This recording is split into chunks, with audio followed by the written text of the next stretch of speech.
Hola, ¿cómo están? Bueno, esta es la clase teórica correspondiente al día de hoy, 30 de marzo. El tema es predicción de olas. Previamente a este video les grabé algo que me quedó de transformación de olas, que es lo que habla de reflexión de olas. Es un video de 10 minutos que también lo voy a subir al canal de YouTube. Ya tienen habilitado el canal de YouTube, así que subo ahí las clases. Para retomar lo que habíamos hablado en la clase anterior, correspondiente a transformación de olas, habíamos hablado de refracción, es decir, las transformaciones que sufre el oleaje cuando se propaga desde aguas profundas a aguas intermedias y después a aguas poco profundas, las variaciones que sufre el oleaje por efectos de la profundidad, fundamentalmente en la dirección de propagación y también en su altura de ola. Habíamos explicado a partir del principio de conservación de energía. Vimos en segundo término la difracción de olas, que es el fenómeno que se produce cuando un oleaje determinado se encuentra con una estructura.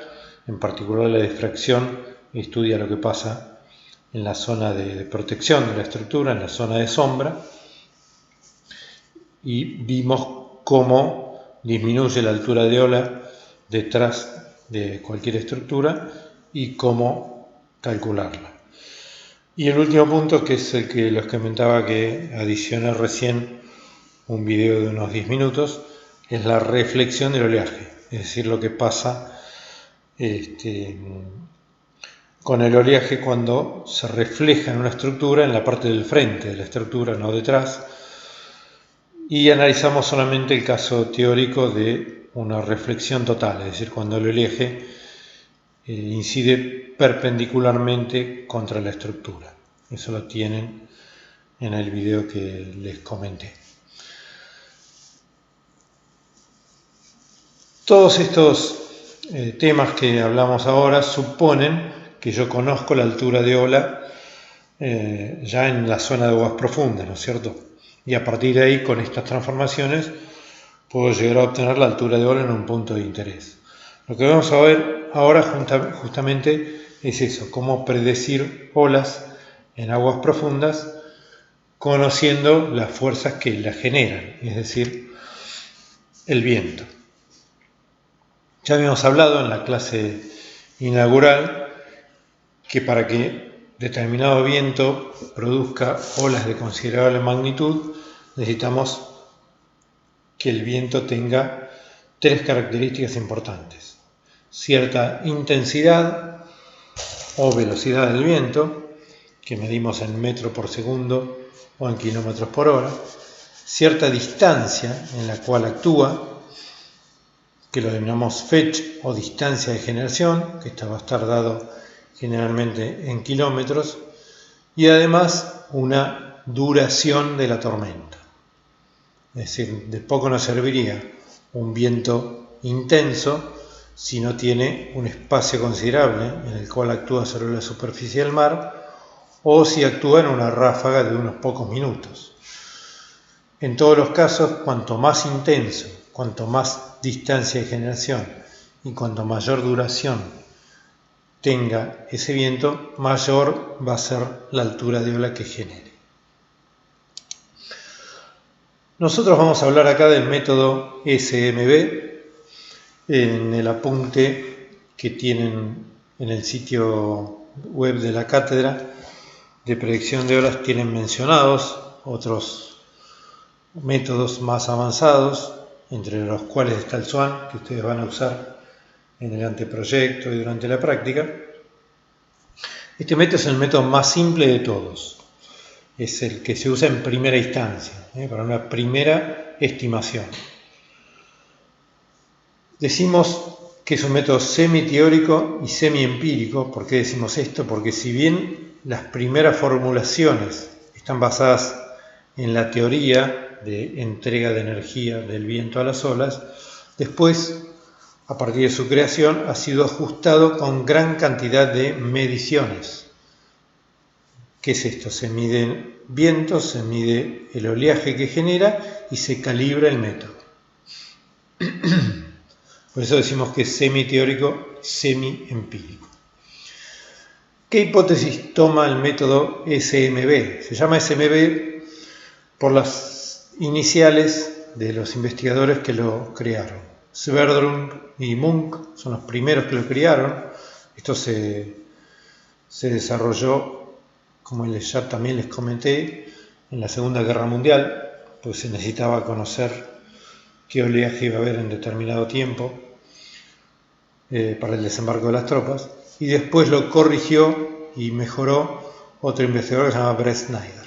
Los tienen en el apunte los nombres de los tres investigadores.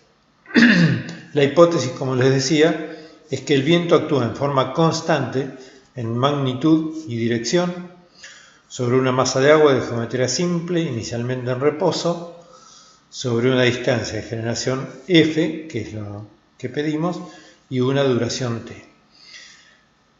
Si analizamos esta hipótesis, parece demasiado fuerte, ¿no? Porque un viento, si hay algo que varía, ya lo dijimos, en la naturaleza es el viento, tanto en magnitud como en dirección, y su duración también es muy variable.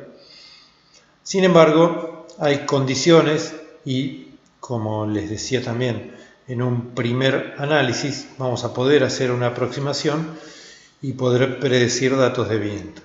Generalmente a nosotros nos interesa un dato de viento importante de una tormenta, y las tormentas en general tienen una cierta permanencia, una constancia que nos permite que esta hipótesis se cumpla más o menos bien. Vamos a los datos. ¿Qué datos necesitamos? Obviamente datos de viento. ¿De dónde los sacamos? Fíjense que ahí dice estaciones meteorológicas, aeropuertos o torres oceanográficas. El mejor dato que nosotros podemos obtener, ya que la predicción de las olas se debe hacer en el lugar de generación, sería la de torres oceanográficas, es decir, en la zona de interés. Pero lamentablemente esas instalaciones son muy escasas en el planeta. ¿Por qué? Porque son muy caras, tanto de construir como de mantener. El acceso es muy caro, requiere de un viaje a la torre cada vez que hay algún desperfecto. Entonces, el más deseable es la torre oceanográfica, pero es la más escasa. Las que sí tenemos son estaciones meteorológicas en tierra, especialmente diseñadas a tal efecto, que miden el viento, y a falta de estaciones meteorológicas, donde siempre se mide los vientos, donde siempre vamos a encontrar registros de viento, es en los aeropuertos. ¿Por qué? Porque necesitan ese dato clave para el despegue y aterrizaje de sus aviones. Aunque vamos a ver que el dato así como está no nos sirve de mucho, tenemos que adaptarlo para poder utilizarlo. Estos dos últimos casos, las estaciones meteorológicas y aeropuertos, tienen el defecto de que están medidos en tierra los datos, no en el mar, que es a donde a nosotros nos interesa. Entonces vamos a ver también ahora que tenemos que hacerle ciertas correcciones para poder utilizarlos. En el caso de que no contemos con registros de vientos de ninguna clase, tenemos otra herramienta que son los mapas de isobaras. Esto es, mapas de líneas de igual presión atmosférica. En el caso de nuestro país es el Servicio Meteorológico Nacional, que publica cartas sinópticas meteorológicas de todo el país con una frecuencia de 6 horas. Entonces, a partir de estas cartas sinópticas que tienen las líneas de igual presión, los mapas de isobaras, podemos estimar datos de viento como vamos a ver. Esto obviamente sirve para análisis retrospectivo, porque las cartas sinópticas meteorológicas no están predichas en avance, sino son de hoy hacia atrás. Esos datos de viento, antes de poder ingresarlos al método SMB, tenemos que normalizarlos. ¿Por qué? Porque, como les comentaba recién, los datos provienen de distintas fuentes. Entonces, por ejemplo, un dato medido a distinta altura es diferente. ¿Por qué? Porque la distribución de la intensidad de viento en función de la altura respecto de la superficie de la Tierra es una parábola. Entonces va a ser distinto si mido a 5, 7, 10 o 15 metros. Según donde ponga el anemómetro, el dato es diferente. También lo que les comentaba recién de los aeropuertos, que miden una intensidad de ráfaga de 5 minutos, porque cuanto más corto es el tiempo, mayor es la intensidad. Un viento promediado en una hora obviamente es menor que un viento pico de una ráfaga. Entonces también hay que ajustarlo a una duración estándar. Entonces, bueno, todos esos ajustes que hacen que el dato sea parejo, tenemos que hacerlo antes de ingresar en nuestro método. Ahí tienen enumerados los 5 ajustes que son necesarios hacer. Los vamos a ir viendo uno por uno. Bien, en primer lugar entonces vamos a hablar del ajuste por elevación, que se debe a lo que, como les comentaba recién, la distribución de la intensidad de viento por efecto de la fricción con la superficie terrestre es parabólica.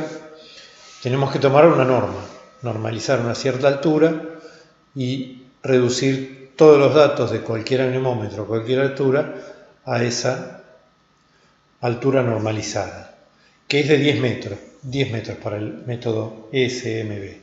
Entonces, mediante esta expresión que tienen aquí escrita, donde U sub z es la velocidad medida a la altura z y z es la altura de observación, obtenemos nuestra velocidad normalizada a 10 metros de altura.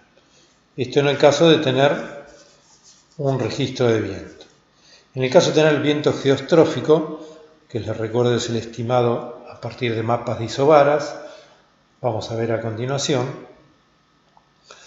el ajuste se hace mediante este gráfico, donde entrando con el viento geostrófico U sub g, encontramos un factor de corrección, que es siempre menor de 1, y nos da el factor de corrección por el que tenemos que multiplicar a U sub g para encontrar nuestra velocidad normalizada a 10 metros. El segundo ajuste es el ajuste por duración, que es el que nos permite un dato medido como una ráfaga de pocos segundos o minutos de duración, llevarla a una duración que tenga más sentido para la generación de oleaje, que por ejemplo una duración de una hora. Entonces este gráfico, entrando con la duración de la velocidad de ráfaga, que será de unos 5 o 10 minutos, nos permite encontrar la relación entre la velocidad para ese tiempo de ráfaga y la velocidad 3600, que es la velocidad de una hora, o 3600 segundos. Entonces ya acá estamos tomando una velocidad promediada en una hora. El tercer ajuste es un ajuste por estabilidad, que esto tiene su razón en la diferencia entre la temperatura del aire, bien digo, y la temperatura del mar. Tienen un subíndice S de sea, si es mar en inglés. Entonces fíjense que según esta diferencia sea positiva o negativa, el factor va a valer menos de 1 o más de 1. ¿A qué se debe esto? Si la temperatura del aire es mayor que la del mar, o sea, el mar está más frío que el mar enfría las capas de aire que están más cercanos a él. Esa masa de aire se hace más densa, por ser más fría, o se mantiene más densa, por lo tanto se queda estable en la capa más inferior pegada al mar. Eso hace que el sistema sea más estable y los vientos sean menores. Por eso el coeficiente de corrección es menor de 1. Si es a la inversa, si el mar está a mayor temperatura que el aire, calienta las masas de aire que están próximas a él, esas masas se hacen menos densas, tienden a subir y aumenta la turbulencia del aire, aumenta el viento. Por eso ese factor de corrección es mayor de 1. Lógicamente, para esto tenemos que conocer las temperaturas del aire y del océano. El cuarto ajuste se llama ajuste por efectos locales y corresponde al ajuste que les comentaba hoy de si las mediciones están hechas en tierra o en el mar, en agua. U sub L se llama aquí a la velocidad medida en tierra, L de land en inglés, R es el coeficiente de corrección que sale de este gráfico y U sub W es la velocidad en el agua, water en inglés. Este es el gráfico que vamos a utilizar en función de la velocidad medida en tierra, U sub L. Vamos a entrar y vamos a encontrar este valor del coeficiente de corrección. Y el último ajuste simplemente es una expresión no lineal que lo que hace es transformar el dato de viento a un dato de tensión de corte. Hay una relación no lineal entre la velocidad del viento y la tensión de corte en la superficie aire-agua, que es la que definitivamente es la que produce la transferencia de energía, la tensión de corte, y esta es la expresión que nos permite calcular. Esos 5 son, digamos, los factores que necesitamos para normalizar nuestro dato de viento. En el caso, como les decía, de no tener registro de viento, que lo vamos a hacer mediante el análisis de cartas sinópticas meteorológicas, tienen un apunte, aparte del apunte de predicción de olas, que se llama así, análisis de cartas sinópticas. Ahí tienen explicado con todo detalle esto, yo lo menciono acá rápidamente. Cómo estimar el viento geostrófico a partir de mapas de isobaras. Tiene una serie de factores, uno sobre ρ del aire, densidad del aire, y F es el parámetro de Coriolis, que es 2 omega por el seno de phi. Omega es la velocidad angular de rotación terrestre, un valor conocido, y phi es la latitud que está dada por el lugar donde estamos queriendo predecir el oleaje. Y delta, peso de delta n, es el gradiente horizontal de la presión atmosférica. Es decir, que es la separación entre isobaras. El viento tiene la dirección de las isobaras y el gradiente, la separación de isobaras, me da la magnitud del viento. Cuanto más juntas están las isobaras, mayor es el gradiente, mayor la intensidad de viento. Cuanto más separadas, menor intensidad de viento. Aquí tienen un ejemplo. Este es un tramo de costa, la costa oeste de los Estados Unidos, y esta es una situación meteorológica donde tenemos estas isobaras. Este es un centro de alta presión, este es un centro de baja presión, y con esta disposición las isobaras se disponen en forma perpendicular a la costa. Entonces este es un viento que en particular está dirigido a la costa y que por lo tanto genera olas hacia la costa. Esta manera de graficar nos indica esta barra, la que sale del punto, la dirección del viento, y estas barritas indican la intensidad del viento. En particular, bueno, no tengo acá las referencias de esta carta sinóptica. Son 4 intensidades y media, marca esta barrita, esta 3 intensidades y media, esta también, esta 3 intensidades en una cierta escala. Entonces ya vemos acá alguna manera de la que nos vamos a tener que valer para fijar la distancia de generación, ¿no? Si bien esta separación nos va a hablar de un gradiente de una cierta intensidad, el cambio de dirección nos va a limitar la distancia de generación. Pues la hipótesis del método es viento constante en magnitud, o sea, la separación de las isobaras tiene que ser constante, y en dirección, no tiene que cambiar de dirección las isobaras. Entonces, bueno, acá está tomado como distancia de generación, fíjense, entre esta línea y esta. Esa es una distancia de generación, donde podemos suponer una cierta dirección predominante de isobaras y una cierta separación predominante. Estos son ejemplos de distancia de generación y los límites que nos puede imponer la forma de isobaras. El caso A se refiere a un frente de tormenta. Un frente de tormenta siempre se ve como una línea donde se quiebran las isobaras. Pues obviamente este es un límite de distancia de generación donde se dejan de cumplir nuestras hipótesis de viento constante.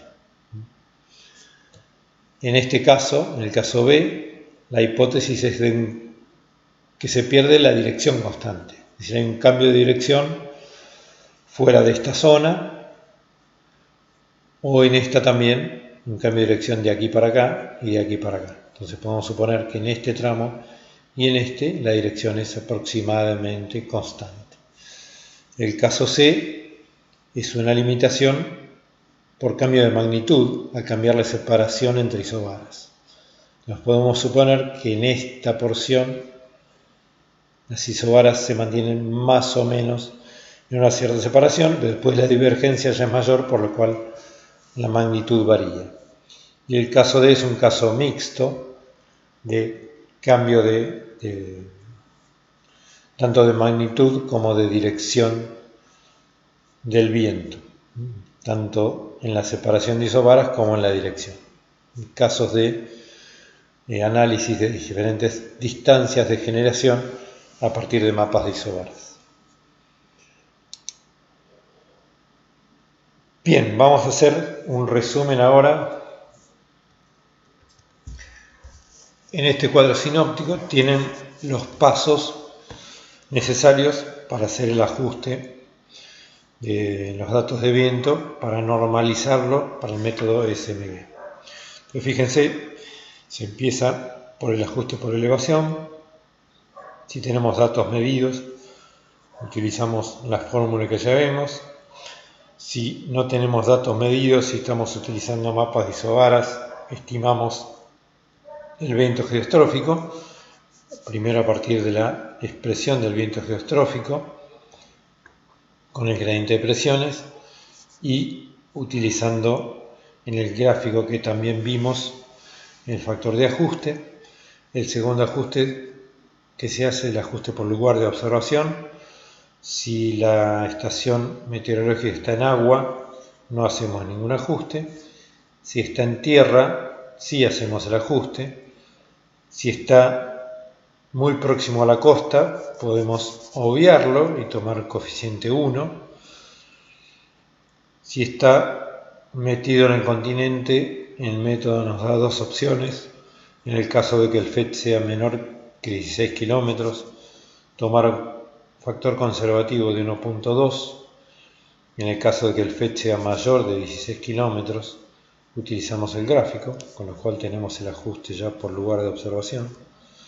El tercer ajuste es el ajuste por estabilidad, el que era función de las temperaturas de agua y de aire. Si conocemos las temperaturas, utilizamos el gráfico. Si desconocemos las temperaturas, el método recomienda utilizar un coeficiente conservativo de 1.1. El cuarto ajuste es el ajuste por duración, que nos lleva a la velocidad de ráfaga a una velocidad de promedio en una hora. Y el último ajuste es el ajuste por tensión de corte. Este valor sub A es el que ya tenemos, el que es una tensión de corte, ya tenemos disponible para hacer nuestra predicción, junto con los otros dos datos que son la distancia de generación y la duración. Entonces vamos a ir ahora a las expresiones del método. Son estas que tienen aquí. Parecen complicadas, pero vamos a analizarlas. Van a ver que son sencillas de aplicar. Los parámetros son los tres parámetros del viento que enunciamos. La intensidad del viento, que está aquí, está aquí, está aquí. El fetch, que está aquí, aquí y aquí. La altura de ola, el periodo del oleaje. También está acá la velocidad del viento. Y aquí. Y esta es la duración mínima necesaria, como vamos a ver ahora. ¿Por qué estas expresiones así complicadas? Porque este término, que se llama altura de ola adimensional, justamente lo que permite es independizarnos de un sistema de unidades. Esto es metro sobre segundo cuadrado por metro, metro cuadrado sobre segundo cuadrado, y esto, por ser una velocidad al cuadrado, es metro cuadrado sobre segundo cuadrado, por tanto, este término es adimensional. También es este, metro sobre segundo cuadrado por segundo, es metro sobre segundo. Velocidad en metros por segundo también es adimensional. Y lo mismo, este parámetro que es el fetch adimensional, aparece acá y acá. Metro sobre segundo cuadrado por metro es metro cuadrado sobre segundo cuadrado dividido a la velocidad cuadrada, también da dimensional. Por lo tanto, esta forma de escribir las expresiones es para poder utilizarlas en cualquier sistema de unidades. Fíjense que estas expresiones tienen un título que es olas limitadas por distancia de generación. Si los parámetros de cálculo acá son velocidad o intensidad del viento y distancia de generación. O sea que entrando con esos dos parámetros obtenemos nuestro par de valores altura de ola y periodo del oleaje limitado por distancia de generación. La variable es el fetch.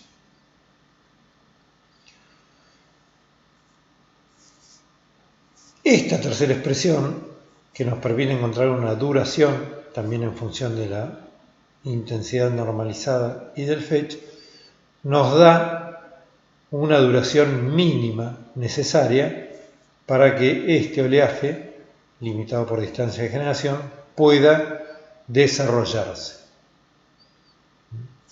Entonces, nosotros vamos a calcular siempre con el fetch y esta intensidad el par de valores altura y periodo de olas limitado por distancia de generación. Y vamos a calcular con esta tercera expresión el tiempo mínimo necesario, la duración mínima necesaria para que este oleaje pueda desarrollarse. Entonces, si después nuestro periodo, nuestra duración de la tormenta es mayor que esa duración mínima, está bien, el oleaje va a ser limitado por distancia de generación. Pero si la duración de nuestra tormenta es menor que ese T mínimo que nosotros calculamos por acá, este oleaje no puede desarrollarse porque el tiempo no es suficiente. Entonces esos valores no serían correctos. ¿Cómo se calcula altura y periodo de ola para el caso de olas limitadas por duración? Es decir, si verificamos que nuestro T es menor que el T mínimo que sale de esta expresión, procediendo a la inversa. Ingresamos nuestra duración aquí, obtenemos un valor F' de distancia de generación, que va a ser menor que el que teníamos, y con ese nuevo par de valores, U sub A y F', ingreso en estas expresiones y obtengo un nuevo par de valores menores de altura y periodo que van a ser el de las olas limitadas por duración. Entonces, bien, estos dos casos son de algún tipo de limitación, o por distancia de generación o por duración. Hay un tercer caso de mar completamente desarrollado en el que no hay ninguna limitación, es decir, tanto la distancia de generación como la duración son lo suficientemente importantes como para que se genere un estado límite, que es este que aparece acá, en donde ya la altura de ola y el periodo dimensional no dependen del fetch. Es un estado límite en el cual, por más que el viento sople indefinidamente en cualquier distancia, en cualquier duración, el oleaje ya no puede crecer. ¿Por qué? Porque alcanza un grado de estabilidad límite a partir del cual empieza a producirse rotura, una pequeña espuma en la cresta. Entonces, podemos nosotros conocer para una determinada intensidad de viento cuál es la altura del oleaje y el periodo máximo que podemos esperar. Lógicamente nosotros vamos a usar estas expresiones con un Excel, con algún archivo que ya tengamos grabado y fácilmente nos permita hacer la estimación. Cuando no estaban las herramientas computacionales, estas expresiones estaban dadas en forma de ábaco, donde teníamos tres familias de curvas, una para altura de ola, otra para periodo y otra para duración. Este que tienen acá lo tienen en el Shore Protection Manual. Fíjense que es en función de la intensidad del viento normalizada y del fetch, esto puede ser en millas por hora o metros por segundo, y el fetch en kilómetros. En función de esos dos parámetros tienen tres familias de rectas. Uno que es la altura de ola, es el que está en metros, son estas que están acá, con esta inclinación, es la altura de ola.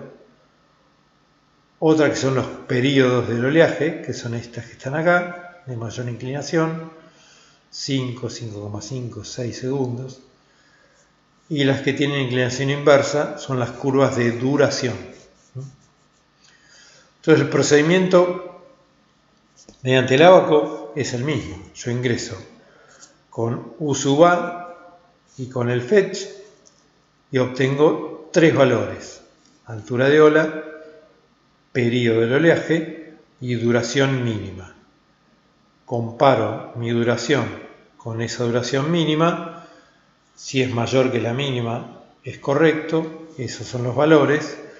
Y en el caso del ábaco, si mi duración es menor que la duración mínima necesaria, voy a ingresar con la intensidad U sub A y con mi duración dato, con mi duración de la tormenta, y voy a obtener de esa intersección los pares de valores de H y T.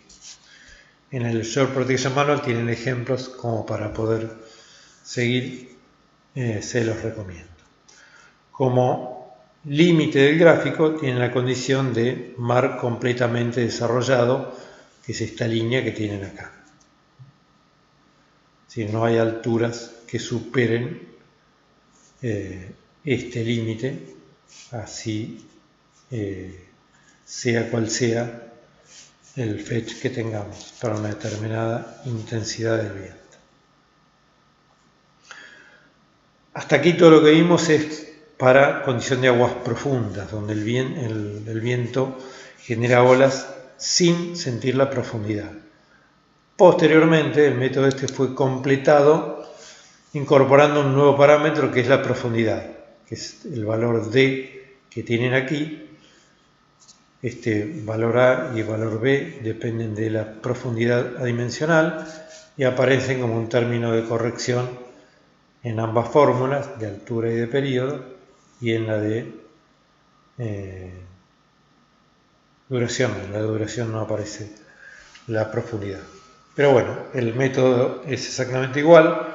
Conociendo la profundidad siendo que la profundidad sea escasa, cosa que influya en un coeficiente de fricción que disminuya la altura de ola, tenemos que utilizar este conjunto de fórmulas en lugar de las anteriores, o los ábacos correspondientes, que son los que tienen aquí, uno para cada profundidad. Este que tienen acá es para una profundidad de 1,5 metros, este que tienen acá es para una profundidad de 3 metros. Esta es la condición que se debe cumplir para saber si estamos en aguas profundas o en aguas poco profundas, en función de la profundidad y del período al cuadrado. Bien, hasta ahí entonces lo que vamos a ver de predicción de olas. Algo que se me pasó de comentarles, voy un poquito para atrás, es que ustedes habrán visto que en lugar de H y en lugar de T, acá hay expresiones con cierto subíndice. Hablamos de H sub M0 y T sub M. Y estos valores tienen esos subíndices porque se refieren...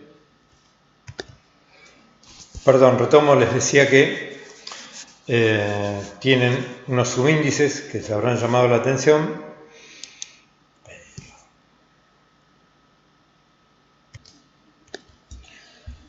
Ahora sí, superado el problema de batería. Esos subíndices refieren a que estos parámetros, altura y periodo del oleaje, no son los que hemos visto en la teoría lineal, valores que representan una onda simple, sino que representan un estado más real del mar. Si la predicción de olas que hace el método SMB permite obtener valores representativos de un estado del mar. Como hablamos ya, el oleaje real no es constante, sino que es muy variable. Entonces, esta altura de ola y ese periodo, ya que no podemos hablar de altura de ola y periodo individual, representa ese estado del mar en un determinado instante de tiempo. Ese tema lo vamos a ver y explicar qué es HM0 y qué es T sub M cuando hablemos de olas reales. Y esta imagen que tiene acá, y es en la que nos vamos a detener a partir de la clase siguiente, corresponde a registros de olas, donde ya no tenemos una altura de ola constante, sino que tenemos un tren irregular de olas. Entonces, bueno, esa altura y periodo que nos da el método SMB son de alguna manera representativos, es el valor significativo o característico de este estado del mar. Así que bueno, de esto vamos a hablar la clase siguiente, así que hasta aquí llegamos con esta clase.